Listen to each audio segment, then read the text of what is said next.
கோழி கொஞ்சம் மழையில் வந்து பார்த்தீங்கன்னா ஒரு அரை மணி நேரம் தான் மழை பெஞ்சிருக்கு, அரை மணி நேரம் 3/4 மணி நேரம். இந்த சவுக்கை ஃபுல்லாகவே படுத்துச்சு. மீன் ஃபுல்லாக கிட்டத்தட்ட ஒரு 3/4 மீன் வந்து பார்த்தீங்கன்னா வெளியே போயிடுச்சு. ஏன்னா இந்த தண்ணி வரும், அவுட்டர் தண்ணி போகும் இல்லை, அவுட்டரில் கட்டின வலையே பிச்சுக்கிச்சு. அந்த வலை பிச்சுன்னு ஃபுல்லாக வெளியே போயிட்டு இருக்கு. மீன் குட்டை எவ்வளோ தண்ணி இருக்குது பாருங்கள்.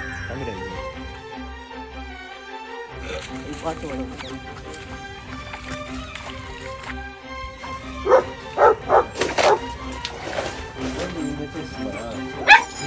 இது இப்படிதான் 4 எடுத்து வச்சு போனேன். இது நைட்டு 12 மணிக்கு இந்த விட்டு தண்ணி.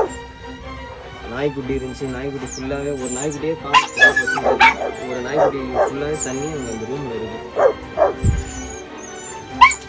காடை நல்ல வேலை காடை ஏற்றிட்டு காடை என்னன்னு வச்சுக்கலாம், ஃபுல்லாக முடிஞ்சிடுச்சு. காடை ஃபுல்லாக சேல் பண்ணிருக்கு.